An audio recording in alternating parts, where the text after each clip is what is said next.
आप देख रहे हैं डार्क फाइल्स। तो चलिए बढ़ते हैं आज की इस कहानी की ओर। 6 घंटे का लंबा सफ़र तय करने के बाद जब मैं बस से उतरा तो वक्त हो रहा था रात के 10 बजे का। दरअसल मैं अपने ऑफिस के काम के सिलसिले से इस गांव में आया हूं और कल काम ख़त्म करके रात वाली बस से वापस लौट जाऊंगा। ऑफिस से निकलते वक्त बॉस ने मुझे साफ साफ कहा था कि बस से उतरने के बाद अगर तुम्हें कोई सवारी मिले तो ठीक है, वरना हो सके तो रात बस स्टॉप पर ही गुजार लेना।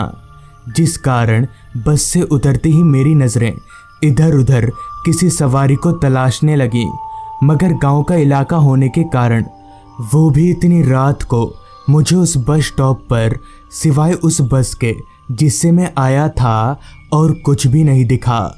तो मैं चलकर वापस से उस बस कंडक्टर के पास गया और उनसे पूछा, भाई साहब ये बरगदपुर गांव का रास्ता किधर है? इस पर उस कंडक्टर ने अपने हाथों का इशारा करते हुए कहा, बरगदपुर गांव इस रास्ते से होकर जाता है, मगर भाई साहब रात को इस रास्ते पर जाना ठीक नहीं होगा, आप सुबह चले जाना। उस कंडक्टर के हाथ वाले इशारे की तरफ मैंने जब अपनी निगाहें घुमाई तो उधर एक सुनसान कच्चा रास्ता था। लेकिन मैं इन सब बातों पर विश्वास नहीं करता था और ना ही मैं डरता था, इसलिए मैंने कंडक्टर से कहा, भाई साहब मैं चला जाऊंगा, मुझे डर वर नहीं लगता। इतना बोलकर मैं आगे बढ़ने लगा। वो रास्ता काफ़ी पतला और दोनों तरफ से जंगलों से घिरा हुआ था।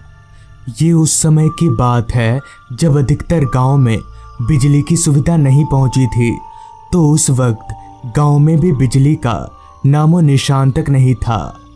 और सबसे ज़्यादा दिक्कत वाली बात तो ये थी कि मैं अपने साथ टॉर्च लाना भूल गया था। रास्ता पूरी तरह से अंधेरे में डूबा हुआ था। दूर दूर तक उस रास्ते पर मेरे अलावा ना तो कोई इंसान दिख रहा था और ना ही कोई जानवर। अंधेरे के साथ ही साथ सन्नाटे ने भी उस रास्ते को चारों तरफ से घेर रखा था। बस आ रही थी तो बीच बीच में रात कीड़ों की आवाज़ें, जिसकी आवाज़ से ये माहौल और भी ज़्यादा सुनसान प्रतीत हो रहा था। इतने वीरान रास्ते को देखकर मेरे पैर खुद ब खुद काफ़ी तेज़ी से आगे बढ़ने लगे। चलते चलते मैं थोड़ी दूर चला आया, तभी मुझे सामने एक मोड़ दिखा। उस मोड़ को देखकर मैं हैरान हो गया कि उस कंडक्टर ने तो मुझे इस मोड़ के बारे में कुछ बताया ही नहीं था। तो अब मैं जाऊं तो जाऊं किधर? मैं जाकर उस मोड़ के सामने खड़ा हो गया और इधर उधर नज़रें घुमाकर किसी बोर्ड को तलाशने लगा ताकि मुझे रास्ते का पता चल पाए। मगर कुछ देर इधर उधर नज़रें घुमाने के बाद भी मुझे कुछ नहीं दिखा, तो मैं और ज़्यादा परेशान हो गया। अब मैं फंस चुका था और मुझे समझ नहीं आ रहा था कि मैं किधर जाऊं। तभी मुझे 2-4 आदमियों के आपस में बात करने की आवाज़ सुनाई पड़ने लगी। मैंने जब ध्यान से उस आवाज़ को सुना तो मुझे पता चला कि ये आवाज़ मेरे पीछे की ओर से आ रही है। तो मैं पीछे मुड़ा। मेरे पीछे मुड़ते ही मुझे थोड़ी दूरी से 4 आदमी चलकर मेरी तरफ आते दिखे। तो उन आदमियों को देखकर मैं काफ़ी खुश हुआ कि मैं इन आदमियों से रास्ता पूछकर चला जाऊंगा। देखते ही देखते वो चारों आदमी मेरे करीब आए, तो उनसे रास्ता पूछने के लिए जब मैंने उनके चेहरे की तरफ देखा तो मेरे होश उड़ गए और मेरा सर एकदम से घूम गया, क्योंकि उन चारों का चेहरा एक था। मगर ये तो मुमकिन ही नहीं है, 4 आदमियों का चेहरा एक बराबर कैसे हो सकता है? फिर जब मैंने अपनी निगाहें उन चारों के शरीर की तरफ घुमाई तो मेरे शरीर का सारा खून एकदम से सूखने लगा, क्योंकि उन चारों का शरीर भी एक जैसा दिख रहा था। और तो और उन चारों के पैर उल्टे थे। ये देखकर मुझे पता चल गया कि ये कोई इंसान नहीं है बल्कि भूत हैं। अभी मैं डर से कांप ही रहा था कि तभी उन चारों आदमियों का सर धड़ से अलग होकर हवा में उड़ने लगा। ये देखकर मेरा कांपता शरीर और जोर जोर से कांपने लगा। इससे पहले कि वो भूत मुझे मार देते कि तभी मैंने एकदम से दौड़ लगा दी और दोनों रास्तों से दाएं वाला रास्ता पकड़कर भागने लगा। भागते वक्त मेरी निगाहें खुद ब खुद पीछे मुड़कर उन भूतों को देख रही थीं कि कहीं वो चारों भूत मेरा पीछा तो नहीं कर रहे हैं। तो हाँ, सच में वो चारों भूत चलकर मेरे पीछे आ रहे थे। और एक बात हैरान करने वाली ये भी थी कि मैं भाग रहा था और वो चारों भूत चलकर मेरे पीछे आ रहे थे, मगर फिर भी मैं उनसे काफ़ी आगे नहीं निकल पा रहा था।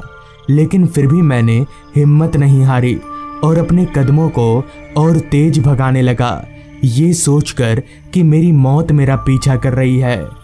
भागते वक्त डर के कारण मेरी आंखें बार बार बंद हो जा रही थीं, जिससे किसी भी चीज से टकराकर मेरे गिरने का खतरा बढ़ जा रहा था। मगर मुझे ये भी पता था कि अगर मैं गिरा तो उसी वक्त ये भूत मेरा काम तमाम कर देंगे। तो मैं बार बार अपनी आंखों को खोलकर रखने की कोशिश कर रहा था। कुछ दूर ऐसे ही भागने के बाद मुझे आगे कुछ घर दिखे। उन घरों को देखकर मेरी जान में थोड़ी सी जान आई कि शायद अब मेरी जान बच सकती है। तो मैं भागकर उन घरों की तरफ जाने लगा। मुझे उन घरों की तरफ जाता देख वो चारों भूत एकदम से रुक गए और मुझे देखकर एक भयानक सी हंसी हंसने लगे। मगर मुझे पता नहीं चल रहा था कि वे भूत मुझे देखकर क्यों हंस रहे हैं।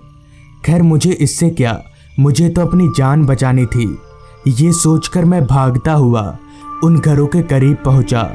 तो उन घरों के करीब पहुंचते ही मुझे एक दुकान खुला हुआ दिखा और दुकान के बाहर टेबल पर 2-3 आदमी भी बैठे हुए थे।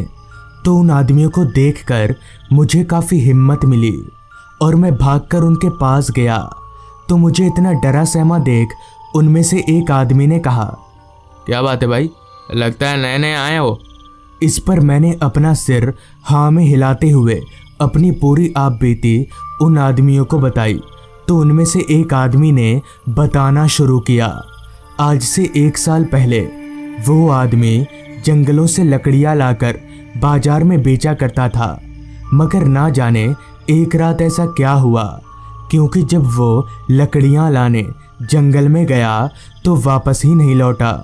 काफ़ी देर तक घर वापस ना लौटने के बाद उसके घर वाले उसे ढूंढते हुए जंगल में गए। तो वहीं उसके घर वालों को उसकी लाश मिली और उसकी लाश को देखने से ही पता चल रहा था कि उसे किसी जंगली जानवर ने नोचकर खाया है। अकाल मौत होने के कारण उसकी आत्मा को शांति नहीं मिली और उसकी आत्मा भी हमारी तरह भटकती रहती है। उस आदमी के इतना बोलने के बाद उसके बगल वाले आदमी ने मुझसे कहा, भाई साहब, आपकी मौत कैसे हुई है। पहले वाले आदमी ने कहा कि उस भूत की आत्मा हमारी तरह भटकती है और दूसरे वाले आदमी ने मुझसे पूछा कि आपकी मौत कैसी हुई है। ये बात मुझे थोड़ी अजीब लगी कि भला ये लोग ऐसे क्यों बोल रहे हैं और इस गांव में इतनी रात तक ये खुला कैसे है। अभी मैं ये सोच ही रहा था कि तभी उस आदमी ने दोबारा मुझसे कहा, क्या हुआ भाई साहब, आपने बताया नहीं कि आपकी मौत कैसे हुई है। इस पर मैंने कहा, मैं मरा नहीं हूँ, आप ऐसे उल्टी सीधी सवाल क्यों पूछ रहे हैं। जिस पर उस आदमी ने कहा, पहले पहले सबको ऐसे ही लगता है भाई साहब।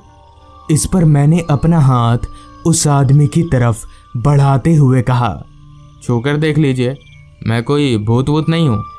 मेरे हाथ बढ़ाते ही जैसे ही उस आदमी ने मेरा हाथ पकड़ा तो मेरे होश उड़ गए और मेरा सर वापस से घूमने लगा, क्योंकि उस आदमी का हाथ बर्फ से भी ज़्यादा ठंडा था। मगर ये कैसे हो सकता है, किसी जिंदा इंसान का शरीर इतना ठंडा कैसे हो सकता है। अभी मैं ये सोच ही रहा था कि तभी वहाँ मौजूद सभी लोगों का चेहरा एकदम से बदलने लगा। उनमें से किसी का चेहरा जला हुआ था तो किसी का चेहरा पूरी तरह से कुचला हुआ। ये देखकर मैं समझ गया कि वो सब भी भूत हैं अब मैं अपने बचने की उम्मीद खो चुका था और मैंने अपने आप को मरा हुआ मान लिया था कि तभी डर के कारण मेरे आंखों के सामने सब कुछ काला पड़ने लगा और मैं वहीं पर बेहोश हो गया।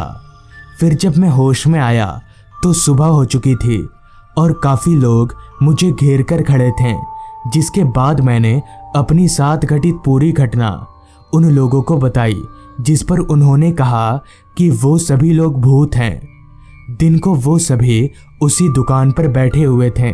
मौसम बरसात का था तो सुबह से ही बारिश हो रही थी कि तभी अचानक उस दुकान पर बिजली गिर गई, जिससे उन सभी की मौत हो गई।